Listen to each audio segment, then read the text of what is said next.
Welcome to the Sports Chat. Today we are with Mr. Ambed Parvatkar. Hello, sir. Hi. Hi. Sir, you have been an academician, a commerce graduate, and an electrical engineer, and then a sports person. How has this happened? See, I was studying in the Emperor College, Goa, and I went on to Bombay for cricket. And I happened to take a drop basically and come back because of the riots.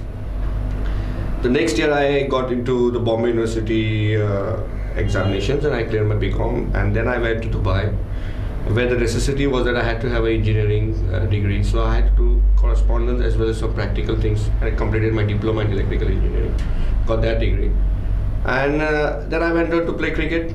I started at the age of 13, very early, and then I continued on with that.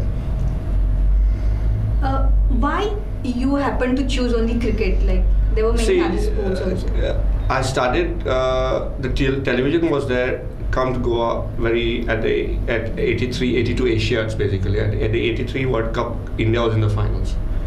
I was very inspired by that performance of India at that particular time, and I started playing cricket underarm and just in the colony, and I started growing up with cricket itself and wanted to play cricket take cricket as my a person to follow as my ambition. Only cricket. I used to play some drums before, but then because of the fingers I was bowling leg spin, so I had to quit those drums and go on with cricket. And I got into the state side at very early age, at about 12 years of age.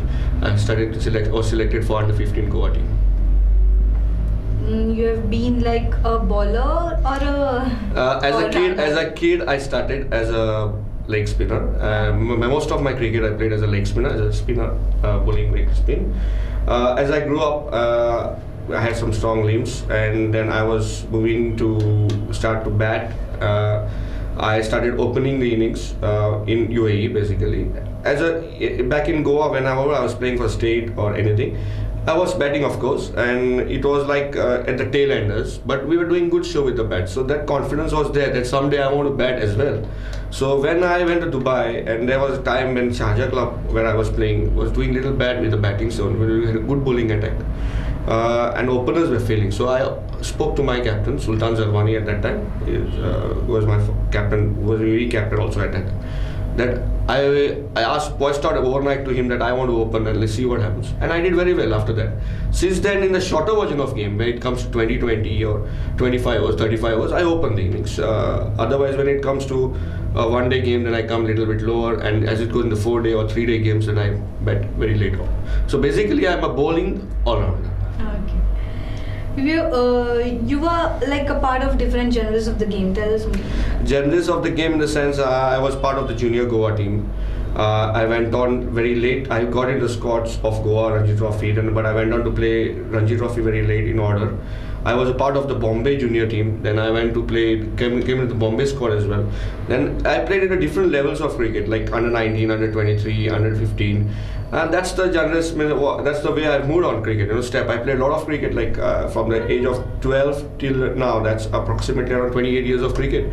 And I played at club levels, at state levels, at junior levels. I had a lot of experience on playing in different levels. So tell us about your first debut on the field. First debut on the field was that I was selected for Goa under 15, and we were touring Bangalore. Arvind Mishra, late Arvind Mishra was the captain. He's no more with us. He suffered he suffered a death just recently. He was my captain, and we toured Bangalore. And actually, I didn't make it into the 11 the first game. The second game against Hyderabad, I got into 11. It was a great feeling because my father, especially, who was back with me, I had called him. We did not have the phones, we did landline, putting the coins in, and they're all waiting to get the performances done. I was just very happy to see my name in the playing 11, and very excited. And we had to take actually some wickets to get your cutting on the newspaper. So I tried to get those number of wickets and got the cutting on the newspaper. I got some 3 wickets in my first game against Hyderabad. It's very good to be on the field. Were you very nervous at the occasion, like first everyone? Not nervous. I had a very peculiar action. Actually, other people used to get nervous when I used to bowl. I was dragging my feet and bowling. I still remember that my colleagues who still remember me dragging my feet and rubbing. I used to take a long time to come and to the crease and release the ball. So the batsman is to keep waiting. In fact, there are many batsmen who used to feel that. There was the initial action which I had, which I tuned in very slowly. And in fact now from leg spin, as of current last 3 years of cricket 2020, I'm bowling mainly spin, which I mix up a lot of spin deliveries, the pace, a lot of things in that. So it went on with that way. Like when your name appeared for the first time in the probable list of the state, what was the experience, and did you sleep at that? No, it was very exciting. It was like, see, I had till date from that time. We have a Mahalakshmi temple here. I was staying in Santines in Panjim, and always the team declared the next day or the probables declared. We get to know on the press the overnight. Yeah. We stay a little late around 12 o'clock, and you come to know that whether you are there in the list. So I used to go and spend a lot of time at the temple and in Mahalakshmi temple, and I went on keeping that habit for every level. Like whenever I went, under 19 team is going to be declared, I spent those last 4 hours. I was a little bit get tensed up, and then I used to move to the Gomantak, get the news, and that was it. So it was a very nervous feeling till you got into the squad or the probables. Then I used to spend a lot of time in the Mangesh. I'm a big follower of Mangesh temple, and Mangesh deity. So I used to spend a lot of time there, focusing, just looking at the deity and believing that whatever efforts I put, all this, the camp or through the season, that I find my name there. Once I get my name there, then I can show better performances and try. That was the way I moved on. Okay. So how this helped you to mature enough yourself from the junior level to the Ranji? And that's very good question you asked, because what has happened was that I played cricket juniors for Goa. I performed very well at particular time. That era. It was not like I could just make a cakewalk into the Ranji side, which was everybody's dream at that time. But it was like I took almost 16 years to make a debut, and for the Ranji Trophy, and means 16 years of playing. It was a phase when I got in the Ranji squad, Ranji probables, and then I was not playing in the 11. But then after 16 years, at the age of 36, so I really got matured, you can say, after playing a lot of cricket. As per the profile, it goes like that. But as a spinner, I got matured. I learned a lot of things from a lot of seniors here and there, and I got matured playing a different level of cricket. Not like I was immature, even if I had not played Ranji, even if I had not played any first class now, and I would be considered. But the playing itself, playing 28 years, has got the era where I could study and learn every day. I go into the way I release the ball, the way I think of field placements. I got matured slowly on that. Some of the very special comments which you would like to quote at that moment? Like There's some comments which I received basically when I went to Bombay, and I was bowling to Zubin Barucha in the nets. I remember that particular instance. It gives me a shiver in my wrist. And I was bowling. I had him beaten a couple of times in the nets, and they had not known me. I had just come joined Poddar College, and nobody knew who I was except my coach and V.S. Patil sir. I was bowling at him, and I was beating him all the time with my leg spin. Zubin Barucha was considered as one of the best batsmen at that time. Not even, Sachin had just started. Zubin Barucha, extraordinary batsman. So I was giving him a stare after bowling, and my coach was behind the nets, and then he came to me and he told me, "Don't give stare, you're a spinner. What happens is that if you give a stare to Vivian Richards next time you're bowling, the next ball will be out of the stand." So I remember a few things. My coach used to tell me, look at Ravi. Ravi means Ravi Shastri. Yeah. How he bowls, he smiles, he claps at the bowler. The tactical moves of a spinner are totally different from a fast bowler. So I learned a lot of things. There are many comments. Like my coach asked me when I went to Bombay from Goa, "Why have you come here?" Then I told him, "I have come here to play big cricket. Do you think you'll be making it?" So he said to me, like, "I have given some 4 test cricketers. How do you rate yourself?" I said, "Maybe I'm the 5th one." So I had a lot of things. It didn't happen that I didn't go on to play test cricket. But there are a lot of comments, a lot of things that great cricketers have told me. Like John T. Rhodes told me once, you take a start lateral and sideways as well as the front. Everybody used to take a front start, but he used to take the sideways and the front start. So a lot of things, small comments, teachings from a lot of people who have come across my life.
across many senior cricketers. Like, how this boosts your moral?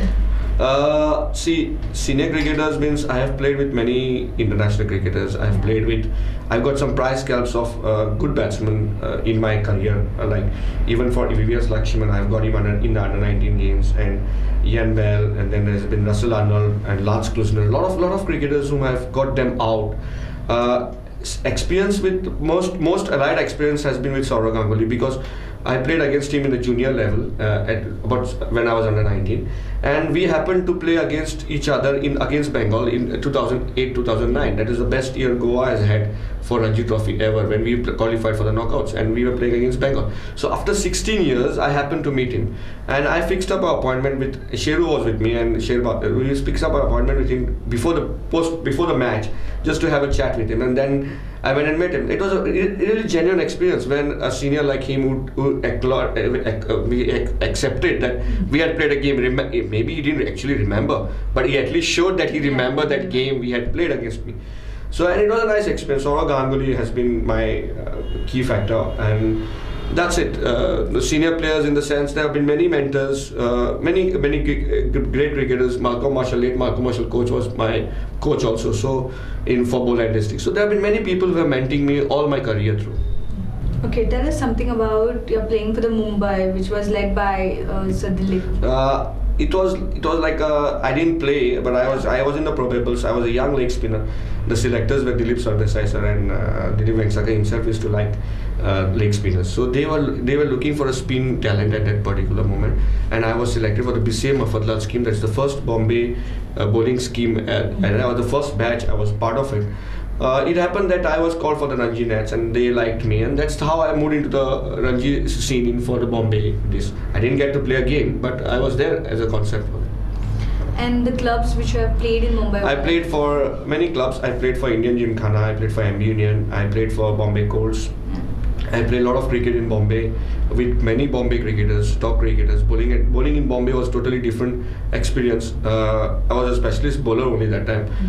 The wickets were very placid. The batsmen were like never getting out, and it gave me a lot of confidence. Coming back and bowling in any other places when we bowled to Bombay batsmen, because they were at that particular time. I beg to say the same thing now, but at that particular time, the standard of batting in Bombay was extremely good. There were people who would stay bat long innings and just stay long and long. Amul Muzumdar was my colleague. Jatin Paranspe. A lot of cricketers whom I played along with at that particular time. Went on to play big cricket for Bombay as well.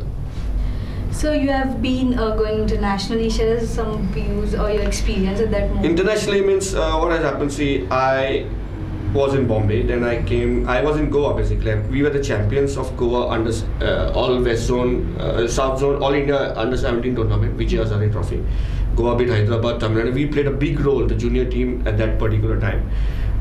We had extremely done well, and I wanted to move on in cricket. So I went to Bombay. From Goa, I traveled to Bombay. Then 2 years I played in Bombay cricket. I came into a lot of top limelight. Then I came back to Goa. I came to play under-19 cricket for Goa again. Then I got into again in the Goa Ranji scene. I came into the picture. Again, I traveled out of Goa. I went to South Africa. I went on a tour South Africa. Then I went to UAE. I got settled there. Then I got to play some couple of games for UAE A team against South African A team, English A team, and I played a lot of international levels that way. Then again I came back to Goa. So it's like a travel message. I went to England in between. In between all this, I went tour with Shivaji Park Gymkhana team, and then happened to get a contract also as well there. So it went on like that. Yeah. So you have been a first Indian cricketer to like go for the first class cricket in the South Africa. Yeah. So tell us about it. Yeah. It so happened that I was playing for an India team in South Africa. I was on a tour, and they wanted to have a leg spinner or a left arm spinner. There was Omar Henry, who was the captain of Boland Districts. And he liked me, so he picked me up for the next season to come and join them for the Boland District. So I went for the Boland Districts team. I was a part of that squad. Late Malcolm Marshall was the coach that time. It was unofficially a first class team at that time, but they had just issued the first class team. That was the first part of that squad. Later on, Praveen Amre went there, Vinod Kamble went there. Now so many people go and play first class cricket in South Africa. So I was one of the first Indian cricketers to get first class cap there in South Africa. So you're the one who initially played contract cricket for England. So share some view on Contract cricket in England, it happened like I went with Shivaji Park Gymkhana team. you're the one who is the first from Goa. Yeah, first from Goa, Yeah. no doubt about that. Because I went on to take highest wicket taker. There was Sanjay Bangar also in the team, Atul Ranade, Sanjay Bangar, myself, Manda Fadke. We were part of the Shivaji Park Gymkhana. We were playing in the Yorkshire in the zone for a tour. So there was Huddersfield League which was about to start. So they liked our performance. A couple of guys, about 4-5 boys, and they called us there. I was a Goan who was studying in Bombay. So and I performed. I was the highest wicket taker in that tour. So I was a part of that. So it happened that I got a contract with Scholes Cricket Club in Huddersfield League, and I went on to play there. And I was the first Goan, I could say, who went there. After me, Sudhin has gone. Rajesh and Shadab currently goes. Robin, all of them, all the Goan current cricketers, they are part of the contract cricket. But at that particular time, that approximately when I was 18, that should be around 22 years back. Yeah. It was like I was the first Goan to play as a contract cricket, stay there for 3 months, play cricket and come back to. So, like, what was an appreciation given by you? You have been a first cricketer at that moment. No, at that what happens? See, it's a small example I could give you. If somebody goes on the moon and comes back, you don't really realize that time when you have gone on the moon and come back. Yeah. Until the second person goes on the moon and you really know that you have done something on the moon and come back. It goes like that. Time goes. Realization is taken place very late, because when I had done that and come up, the people who went later on, they came to know what I had done. But it happened in a stride. I did not do it like I was doing something. It just happened. I was just on a tour. I got selected, so I was just part of the team. So recently you have been a part of the UAE cricket. Share something about that. Yeah, UAE cricket has been a lot of cricket for me. UAE, it's been 18, 19 years of cricket in UAE. UAE has grown. It was the first time when I went there, they had got qualified for the World Cup. At that particular time, that was 1994, I believe, 96. I don't remember exactly. I went on that particular. Now currently UAE also again has qualified for the World Cup. It's a great occasion when UAE is going to play the 2020 World Cup in Bangladesh in the month of March 15th or 16th. They're going to start, and then there is World Cup. They are qualified for the next year.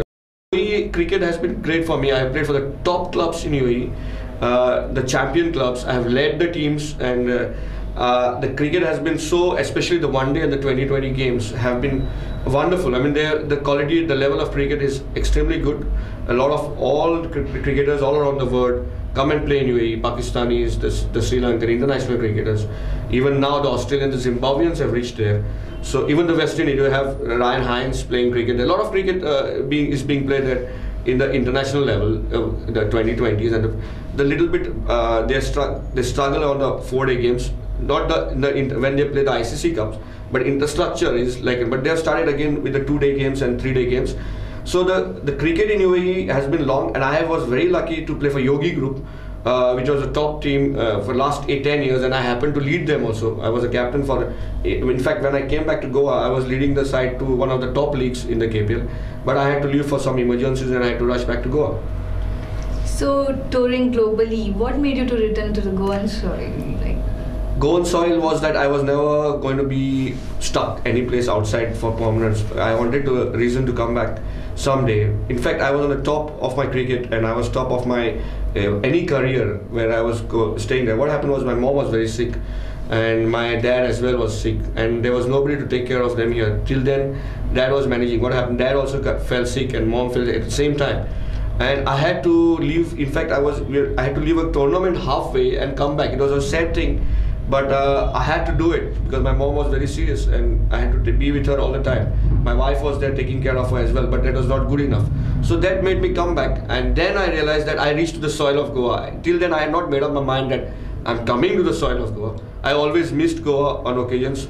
I missed my soil every time I was outside. But I got enough from Dubai. It's no everything I got for cricket as well from Goa as well as from Dubai. But that is the reason I had to come back to Goa.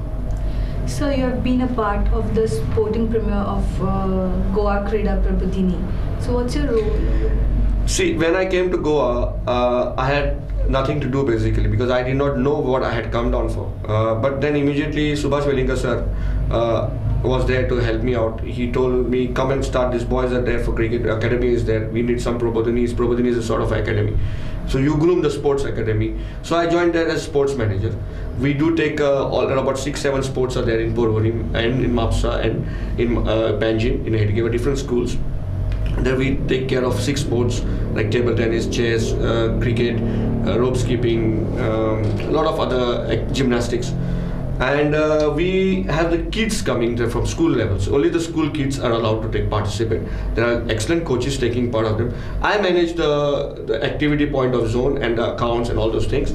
And we proceed with the activities on that level. So Krida Probodhini is an academy where a lot of sports is taken care of, and I try to run the show on my own for that particular reason.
Introducing a new concept of cricket nursery. Yeah.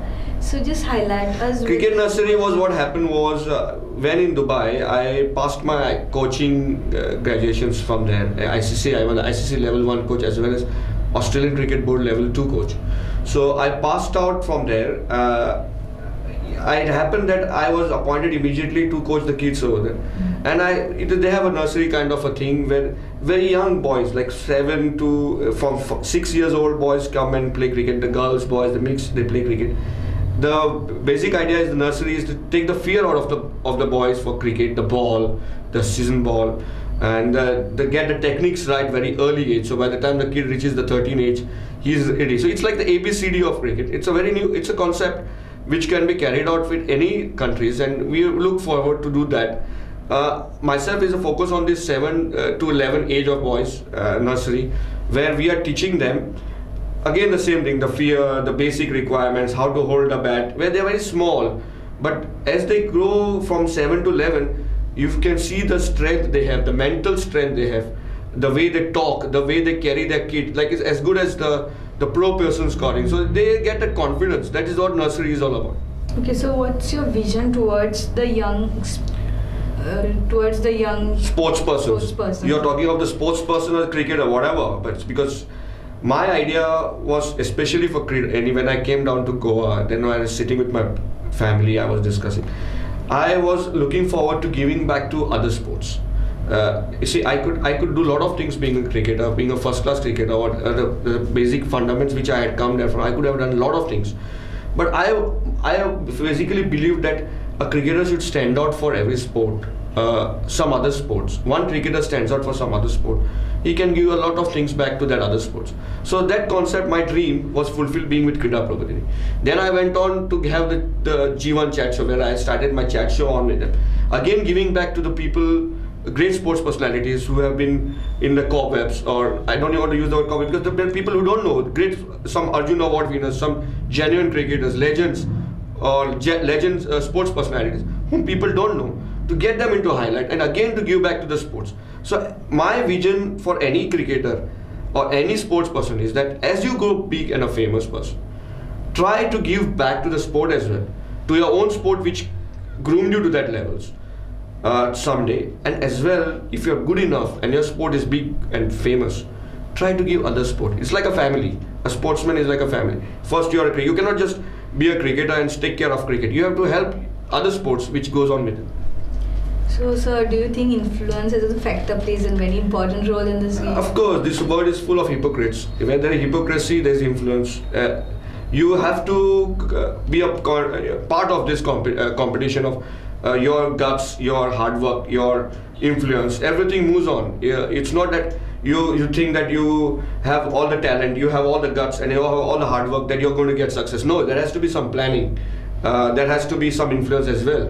Influence comes. Very few who are genuinely natural prodigies, like for example Sachin Tendulkar, who doesn't need any influence because it's a natural prodigy. People grow up, they're born for cricket. But rest, the influence does pay. Every person, no matter what he says, that I am not influenced, but there is a word of somebody who is a senior or some selector or some administrator which counts. You cannot just take every individual carries on with the influence. There's nothing that you can say that I am not influential and I'm very clean and cut. It doesn't happen because the word itself, the sports word, any particular thing, it's loaded with hypocrisy. So it goes on. Influence is a must. Specific incident you should like. No specific. And it's like it happens in every occasion. Even if I'm sitting here, I'm giving an interview. There's an influence behind it. It's not that I have just walked out and I'm on the street and you brought me here. You know there's an influence. You know me, why I'm here. So it goes on that way. So recently, the Goa Indian contingent has won a maximum medals in the concluding international games. So and the you're talking of the Lusophonia games, okay. Yeah. And the players have not been noticed. So what would you like to say? Personally, if you want to talk on this particular what I would say is that Lusophonia games, of course, they are international standards. It has to be respected as international standards because they were international standards. I have a very hard, sympathetical, not even sympathetical, a little bit soft corner for the people who have not received after participating the recognition they should have got after that. But I didn't believe that this, except there are few persons whom I watched. I did watch. I was not interested in the Lusophonia games, frankly speaking. Sorry to say that, but I did watch a few people what they did, especially that girl Kirtane. Very. I don't know the name of the person, but she was showing the garage, the attitude. I did watch a couple of games what she was doing. So the persons who competed took part in that surely needs recognition.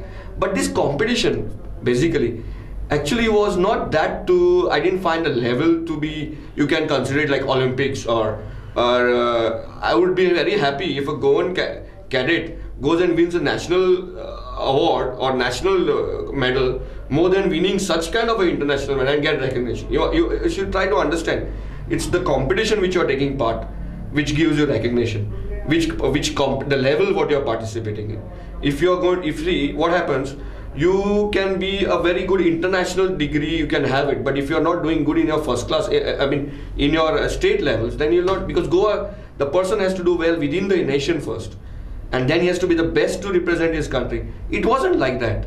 The team was selected on a lot of other ratios, factors basically. So I do believe, again soft corner, they should have got recognition for getting their medals, and they should have been treated well if it was really graded as an international competition. But the competition itself showed that it did not have that international, because we were doing something India was doing with some minnows, If there was some China, there was some Japan, there was the full contingent of Portugal there, then I would see the competition, how many medals India would win. And see, doing well against Mozambique, doing well against Malawi, doing Sri Lanka. Sri Lanka also was a tough contender. So it wasn't a great competition itself, to be frank enough. I was not enjoying it, part of it.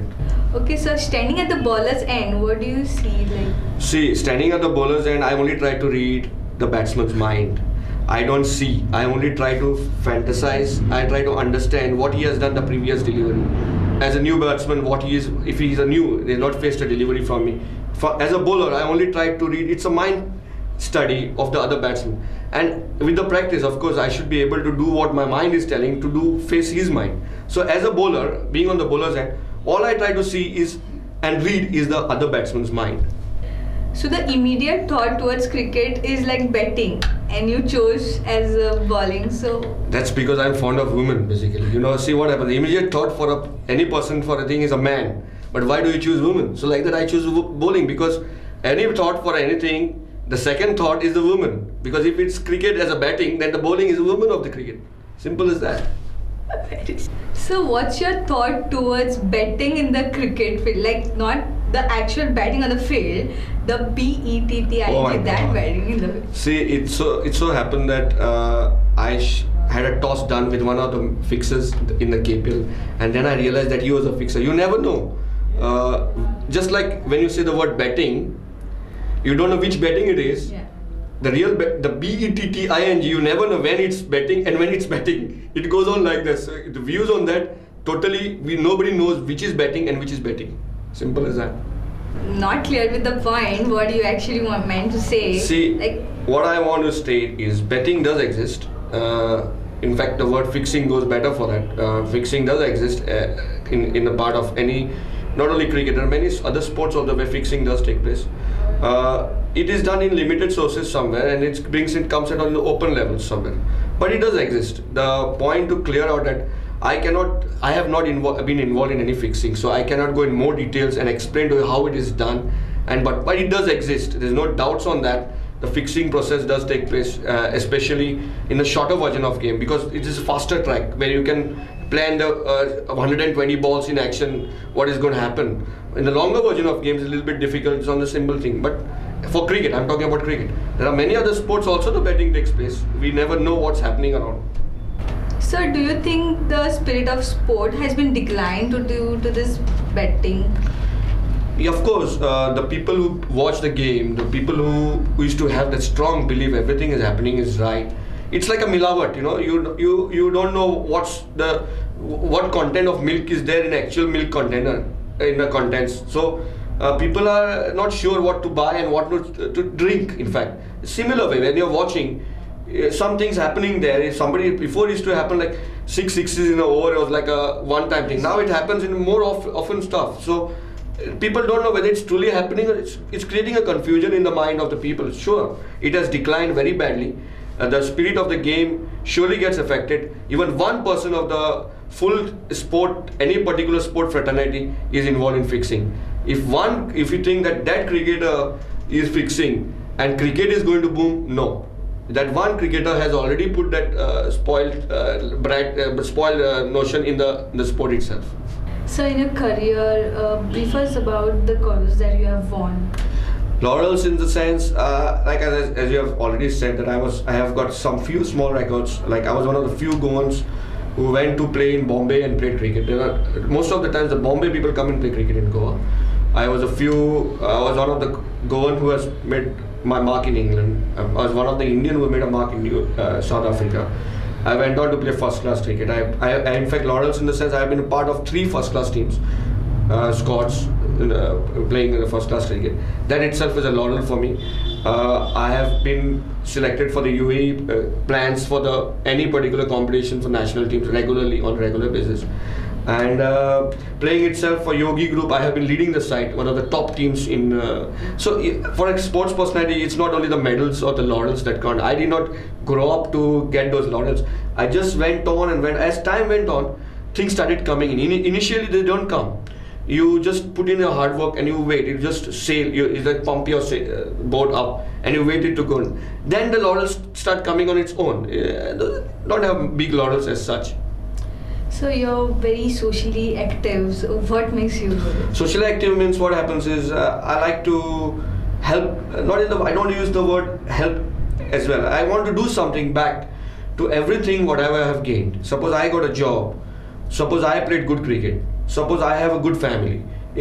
So everything what I have good, I want the people around me to feel the same factor what they have. Like if I have got job and I did well, I learned the meaning of a job going to Dubai, and what does a job do for a sports personality to become big.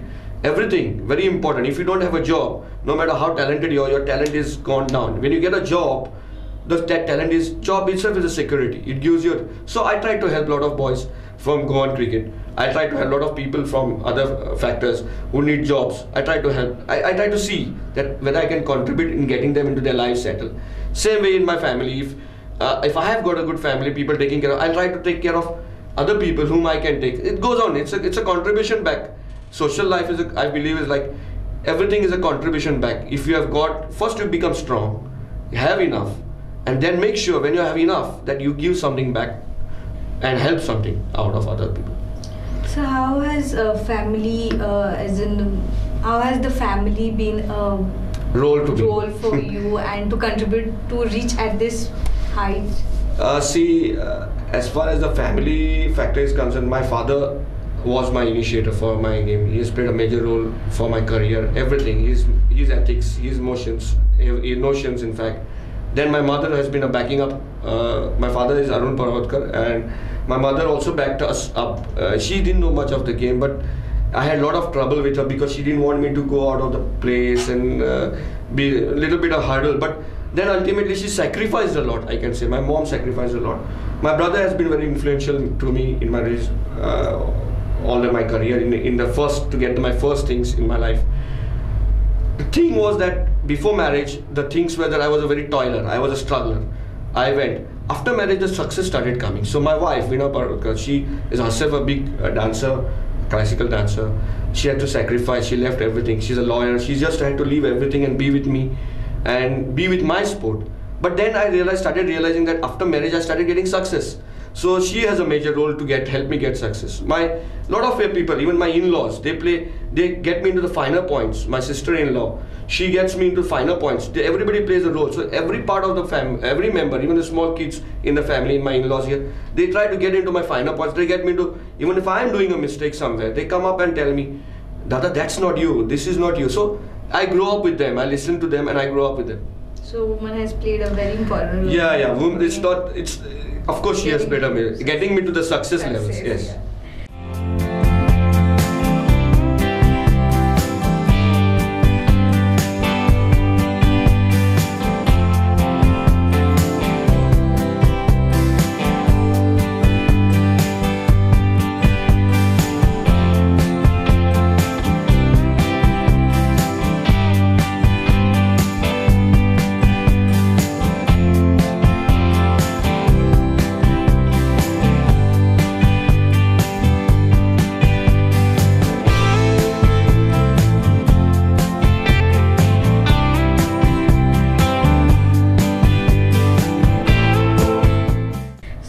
Names would you like to quote which has contributed for your success? That's very nice. Really happy for that. Other than my family, there are people who have contributed a lot to me in my career. It has been my coach, V.S. Patil sir, my basic coach who taught me my ABCD in cricket, Chandrakant Chede sir, who is in Goa. Then it was Sharad Pendekar, who really helped me. He was my idol during younger days of my junior cricket. Chetan Desai sir has helped me also. The current administrator. He's been administrating the cricket for a long time. And then there has to be Shiva Pagrani, my Yogi Group owner, and he also is a cricketer who has guided me over the last about 8 to 10 years totally to get me into the perfection level of cricket, to what I have, life, what I need to focus on. He has helped me a lot as well. So with the conclusion, how would you like to remember other people too? I grew up with some idols in my mind, and there was like, I always tried to follow Chhatrapati Shivaji Maharaj, the way he admins, the way he lived. It's just a thought in the mind which I grew up with. I read a lot of books, I read a lot of things about him, how he used to see it. I tried to grow up with this. I try to be a good human. I try to be a good. I'm putting efforts to be a good human. In fact, being a good human is a big different level altogether. I would love to be remembered for what things I have done, rather than to me known by myself, my name, my action, whatever I have concluded. Whenever I have done my action, I like to be known by my actions rather than to the person is what is Ambay Parvatkar. He's a do. I'm not interested in that, but. He has done this. He could have, if he was there, he could have done this. This is the way I could be loved. I love to remember. In fact, I have another idol, Andre Agassi, whom I learned a lot during my younger days. The way he would mold himself, the toughening he had to give the same metal back. So I believe in the people to know the person, what he has contributed, what his thoughts, what his actions are, rather than to be known as a person individually. What I am. So, sir, do you think the modernization of the gadgets has been hampering the young generation to reach towards the field? Yeah, it does, because most of the kids nowadays are in the house playing with computers, and this is what Krida Prabodhini is about. They try to get the people, facilitate the people to get the kids out and make them avail to play gymnastics, like how we used to be young and we used to play doing that. We try to get them and get them stronger, because the bones become stronger as the kids who come out. Everything grows in the right way. Of course, the gadgets are there, but there should be specific time for using them. If the kids are just following the computer games just all the time, that's surely going to hamper them. No doubt on that. So this is being a very unique approach towards. Yeah. So if you would have not been a cricketer, then what other sport you have chose, or what else you have? See, if I was not a cricketer, it's very straight in my mind, because as I grew up, if I was not a cricketer, I would have been in the defense. I wanted to be in the defense all the time, serve the country. Even as cricket, I wanted to serve the country.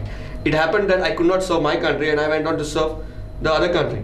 But if I was not a cricketer, I would have been loving to be in the Air Force and doing something for the nation. So, any other suggestions for the youth, the younger generation? Yeah, there are always 3 Ds we follow in any life. There's discipline, dedication, and determination. You start with discipline, then you get yourself dedicated, and to get these 2 into action and be successful, you need to have terrific determination, especially to say no to what things when it's sure to coming to you. You should be able to say no as well. So all these determination things takes you where you are. Thank you, sir. That was very nice to have your precious time with us in the studio. Thanks. Thank you very much.